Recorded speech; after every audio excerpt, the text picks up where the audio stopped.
Hello, Culture Matters podcast, and welcome back to another episode. Before we get started, I have a quote that I would like to share just for this episode. Small wheel turn by the fire and rod, big wheel turn by the grace of God. Every time that wheel turn round, bound to cover just a little more ground. That, of course, comes from the song The Wheel, made famous by the Grateful Dead, written by Bill Kreutzmann and Jerry Garcia and Robert Hunter. And I thought that was appropriate because we are talking today about Culture Matters with founder and CEO Jay Doran. My name is Kyle, and I will be acting as the mediary here today. And Jay, what I'd like to do today is just ask a few questions and kind of drill down a little bit as best we can in terms of um, giving our listeners a better understanding of what Culture Matters is, what Culture Matters does, and what it is that we are attempting to accomplish through working with other people. So I'm going to go ahead, and my very first question is right off the bat: can a company exist successfully with poor culture? I think yes. The question is how long? Is that a day? Is it a week? Is it a month? Is it a year? Is it a decade? How long can it exist? And then the question becomes, well, to who? To the people in ultimate authority? To the people that work for the organization, with the organization, like the employees? What about the shareholders? How about the customers? At what cost? So there will be different interpretations of how people view, all right, this is the culture and this is what it stands for and this is why and this is how hey, if I'm in the position of ultimate authority of a company and I just want to sit on my throne and eat cakes all day, how long will I be able to do that before the people rise up and try to take me out? What does that look like? Expand on that a little bit. We're obviously talking about like a metaphorical coup d'etat, right? In that instance. So if a company is functioning successfully with poor culture, what does that metaphorical coup d'etat look like eventually as you're talking about? Like eventually people are going to understand like, hey, this is not the way things should be done. So like what does that look like? Oftentimes what happens is, and I'll use this, there's this Egyptian myth that's actually I've talked about on the show before. There's a podcast about it. It's Rule 4 on the show, from that Peterson Beyond Order book, which I think is episode 915. I think it might be 16 or 14, but and it's notice that opportunity lurks where responsibility has been abdicated or thrown away. So when the person at ultimate authority is not respected by their immediate subordinates, that sows the seeds for gossip, for Machiavellianism, for posturing to be in that position. That idea, the person thinking, hey, I think I could do this better myself. And I'm not actually going to say that that impulse is necessarily evil in the sense that that might protect the company from itself. That might protect the culture, the institution from corruption that could occur. The question becomes, how responsible or irresponsible has that individual at the top actually been? And that goes back to what is their vision and how much are they sacrificing? Mm. Now, there will always be inherent disagreements or differing views or differing opinions. As there That's a should part be. of human nature. Yeah, that's a part of As human there should nature. be. Sure. When we're talking about successful culture, I guess we could highlight how well do new ideas go from the bottom to the top, and how well do fresh and new ideas go from the top to the bottom? Mm. How does that communication flow actually happen? So, um, in that story, just use that example, we have Osiris, who essentially did a lot of great things. It seems to be he created a successful company. He created a successful situation or civilization rather. Hmm. However, what he did in the past seemed to justify not doing more in the future. But when one is in that spot, the responsibility that comes with that spot of ultimate authority implies you always have to show up. It's that day one mentality that's in the Bezos letters. There's a book, the Bezos letters, about that early on Amazon culture, that day, and I think they attempted to continue that as they went. Hey, it's day one. Let's not rest on our laurels. So in that story, Osiris rests on his laurels and opens up space for, in this sense, Seth, his brother, to want to usurp him, to want what he had without necessarily doing the work. Now, from that story, essentially, there's a renewal. There's a redemption arc where Horus represents the individual who has vision at the bottom of the hierarchy, who has vision and courage to speak up, to lean into the conflict, and to try to make better of the culture. And it's elucidating on how culture renews itself, how culture grows. So to answer the first question about successful culture, it's, is the culture renewing itself and replenishing itself and reinventing itself and innovating itself? If it's not constantly doing that, that marks that there's going to be breakdown in the future, which eventually hurts everybody. So it's less of like, the time period matters. You can create short-term wins and there'll be long-term consequences, or there could be short-term losses with very high long-term successes. Well, maybe that's the key there is your definition of success. So if you're looking at it strictly from a monetary standpoint, yeah, you can get your wins.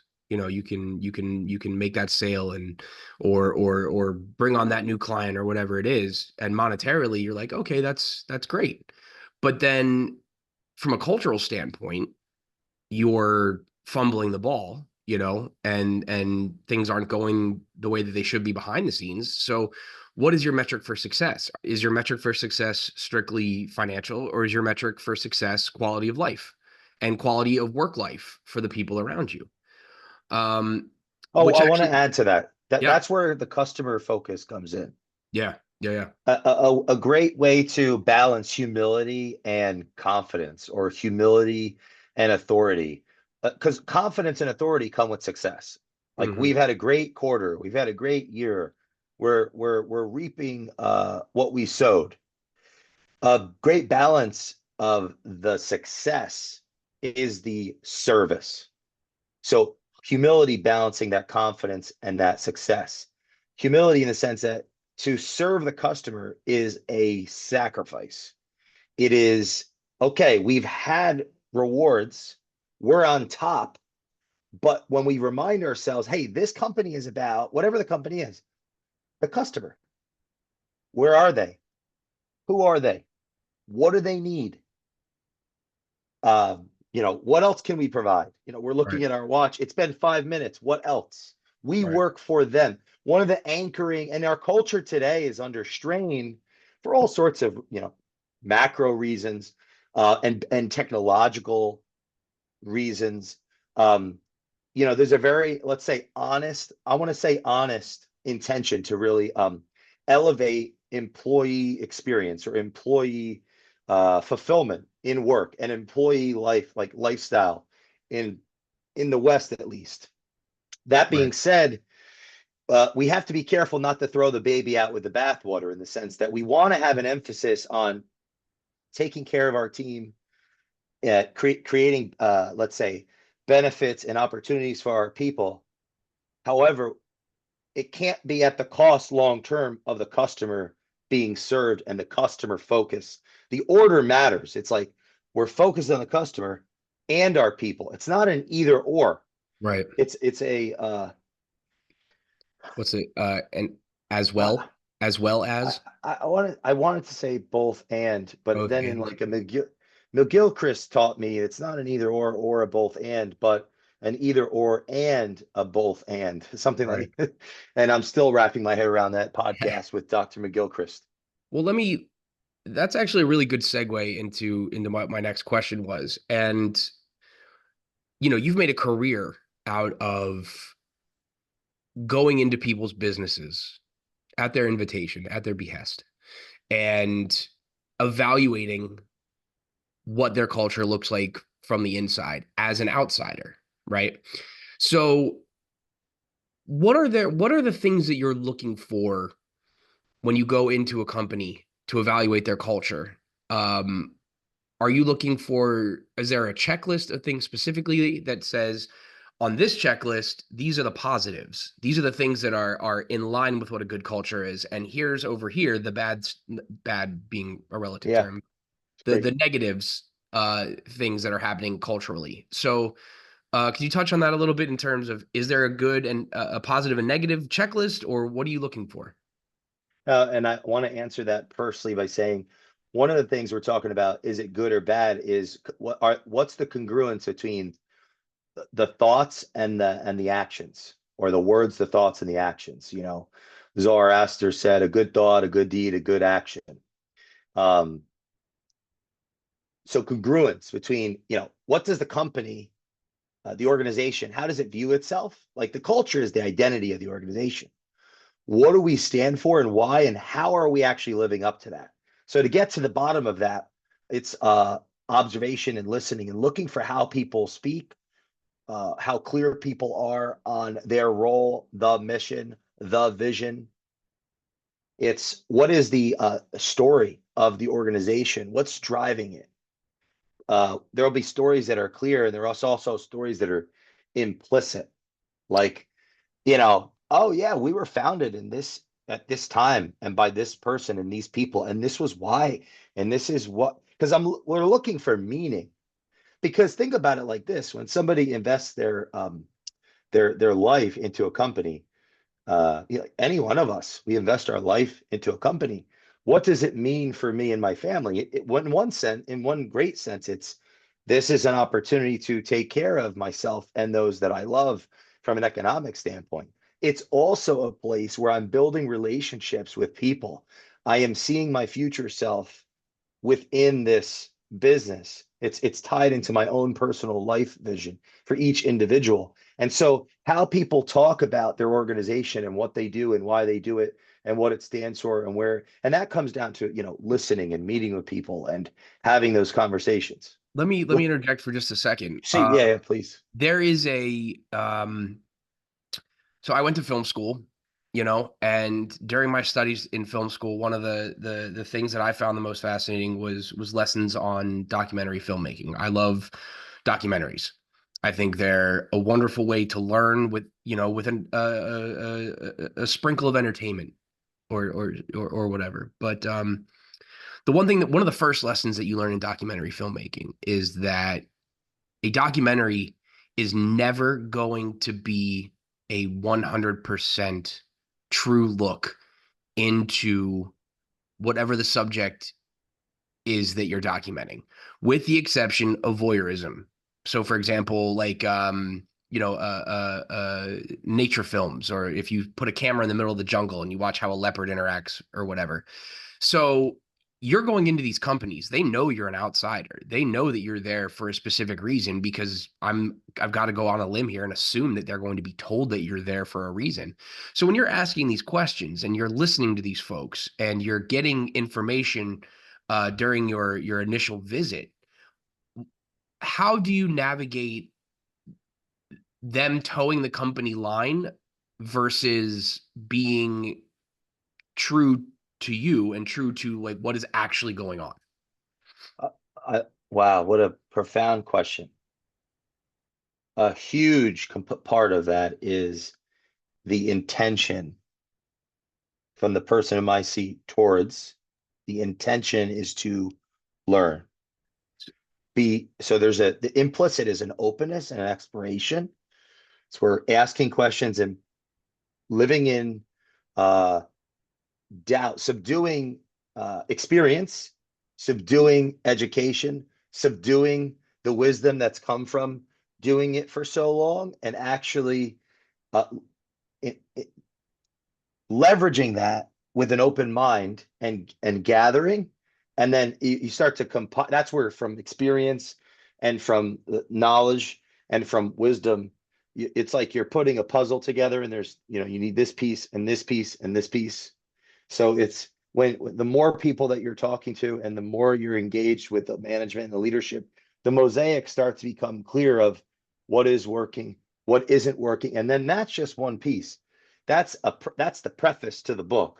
Now you're presenting that and it's a process of getting feedback and working on this piece and working. It's like now you have a chunk of clay and we're cutting away. It's not we're holier than thou, hey, this is what you need to be doing, and this is why. It's, hey, this is the observation.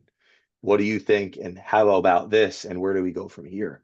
So, So look, yeah, so what you're basically saying is you're taking all of that information and you're finding common threads and kind of creating your I don't want to say opinion. I don't think that's the right word, but you're creating your insight into the business based on the fact that that not everything you're going to be told is inherently what people are thinking, like in their truth, but you're taking what you're hearing and you're finding the common threads, and that's how you're able to discern, maybe where some of the gaps are culturally. Is that right? I think even opinion is fine because is fine because it implies a dialogue, a process, a relationship. Because now what brings weight to opinion? Core values. Mm, What's the intention? mm, What degree of curiosity is being acted out? A degree of urgency and focus and attention, um, compounded with experience, which comes from time invested. It's like, okay, we're looking for this expert in this. What makes their opinion expert? It's the education, it's the time, the sacrifice, their constitution of how they show up in the world, what other people say and think and edify, give them credibility. And from that, it's a time invested, not knowledge and time have a relationship with experience, and experience and wisdom, I think, have a relationship with how the individual.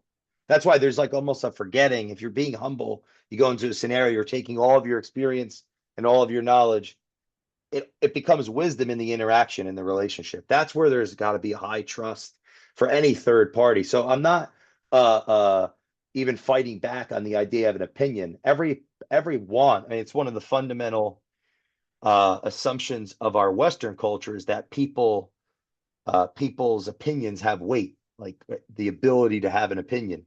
So I know I'm getting caught up on that word, but it's actually a really important one because a third party, I'll give you an example.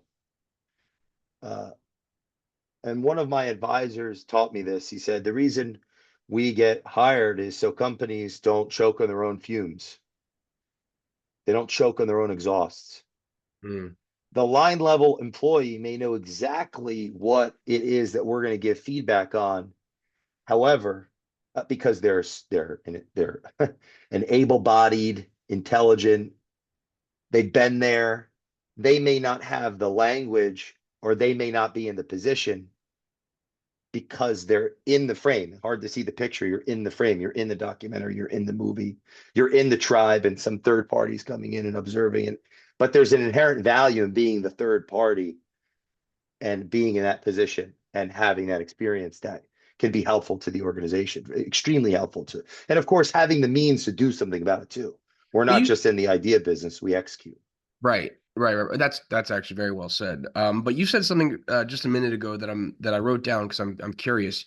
You said I'm paraphrasing, but you said something to the effect of that there's a trust there as a third party. So where does that trust come from? If I don't know you from Adam and you walk into my place of business and you start asking me questions about the company, you know, how do you establish trust? Maybe not where does the trust come from, but how do you establish trust with the people that you're working with? Uh, one of the foundational, like if someone listens to this show, for example, and they have and they come in with a mind to learn and a curiosity to pursue. And maybe there are things that they listen to on the show from guests or from myself, and that interaction that then leads them to take actions or steps in their life that improves their well-being and makes them how they perceive more successful in this domain or that domain. They may say to someone that they meet that is struggling with some of the things they learn about through our show and say, hey, I think I have the person or the organization that could be of service to you. And that, that is transferring that relationship to that would be called so a referral. Now you have a beginning of a relationship. It still falls on the expert to then, gather intelligence and data and ask questions. The transitive property of trust, essentially. Yeah, so that's an element to it. And then there's also belief. So as we publish literature and speak on stages and if I think that's so there's people can learn, they can take classes on how to speak, on what stories to tell, to position themselves as, let's say, a strong public speaker. Additionally, someone that just uh, has something to say on a given subject because they have studied it and put in sacrificed the time and the energy and really know it. It kind of just, you put yourself in that position to speak on that stage. People hear you and they say, this is who we need to help us. So, speaking and writing and putting time and energy into, the subject matter, that also creates belief where it's, hey, let's bring this person in and help us with this concept of culture. What does it actually mean? How do we leverage it to build our business's success? Okay, this is a company we trust. Culture Matters has spent a lot of energy trying to figure out this concept. So it's, I think, the goodwill of relationships, and I think it's publishing literature and it's speaking and you know if you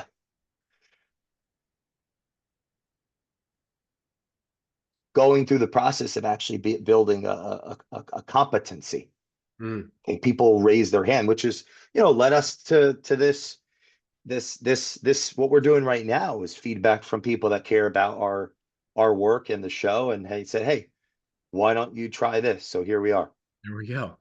I know that we're on a bit of a time crunch for today, but there's one final thing that I wanted to ask regarding coaching.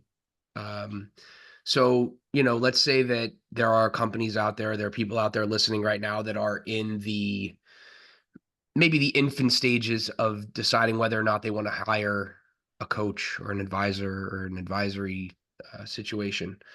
Um, if that's a position that someone finds them in as a founder, as a CEO, as upper management, whatever, what are things that you would recommend those people look for in in an advisor or in a coach, specifically from a compatibility standpoint? Like, is there a metric they should use for compatibility or for like-mindedness, or should you find the exact antithesis of you and Hmm. your company?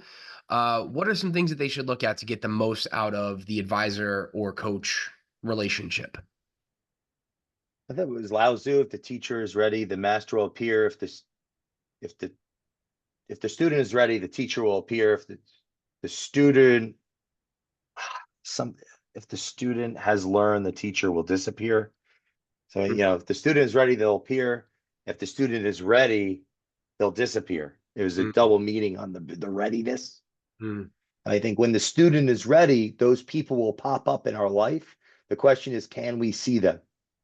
It's like there's this story about a person that was their house was drowning in a tsunami, and they get on the roof and they're calling out to the Lord to save them. And while they're calling out and praying out, there was a helicopter that came by and this boat and but they didn't jump on the boat or get on the helicopter. They continue to pray and call out for the Lord.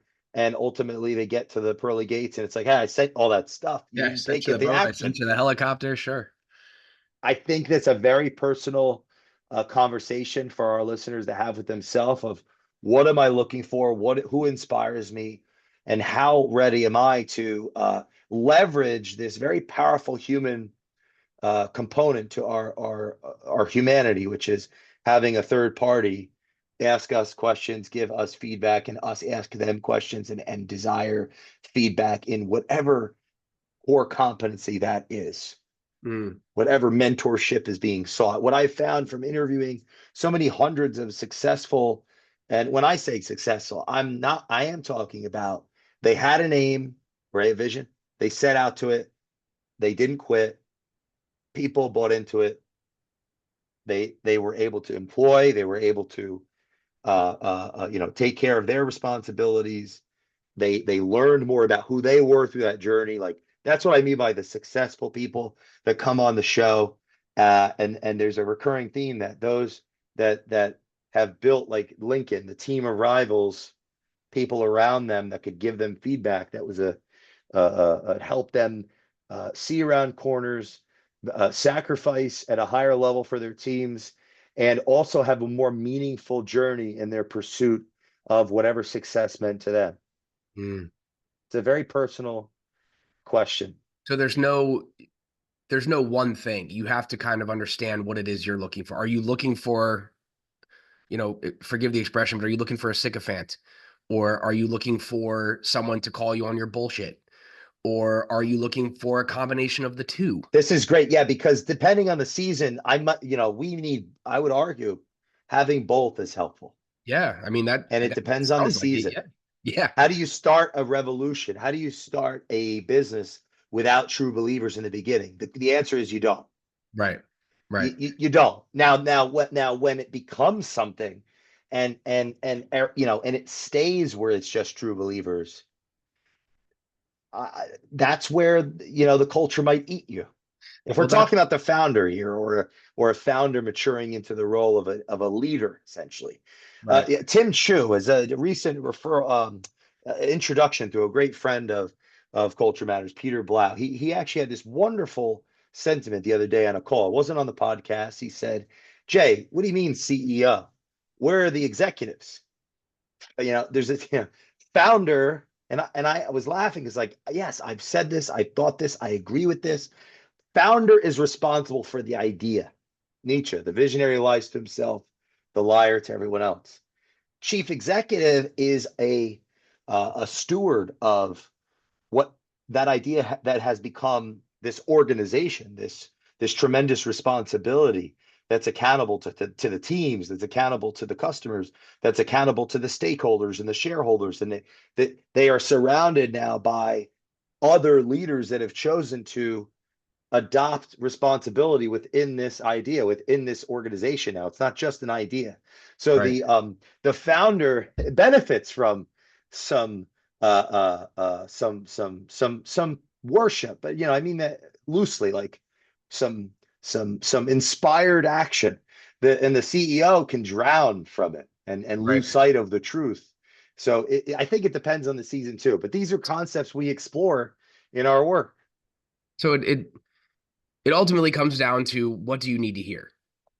Do you need a yes man, or do you need someone who's going to tell you that you're doing X, Y, or Z in a way that could be done better? I think you hit it on the head, man. That's a very personal thing that, maybe you and I don't respond the same way to, you know, somebody telling us that we're wrong, or that we need to be doing something a different way. It depends on, did I have a good breakfast this morning, and was my coffee okay? Maybe. But I think that's a really interesting concept, and I know that we've come to the end here, and I want to say thanks for taking a little bit of time, and I'm looking forward to doing this again, because I think we're just now starting to Yeah. scratch the surface, as it were, of some really interesting topics. But the next time that we do this, at least we have a jumping off point.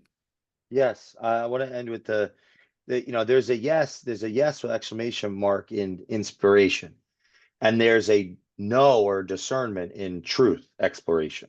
Mm, And leadership is navigating between the two. It's living in that paradoxical, and so the mark of an individual is how much truth they can handle. So I just want to, yeah, I'd like to say that at the end, so we don't potentially move people into just desiring to have a bunch of people agree with them around them only. No, no, mm, that's not what I was saying, but no, not I at could all. see how that could be interpreted a little But there, bit. you know, there Yeah, is yeah, something yeah. nice about being patted on the back all the time. Yes, yes. But Thank you for this. Great job. This has been Jay, amazing. thank you. Yeah. My name has been Kyle DiRaddo. I'm looking forward to doing this again, and we will see you next time on the Culture Matters podcast.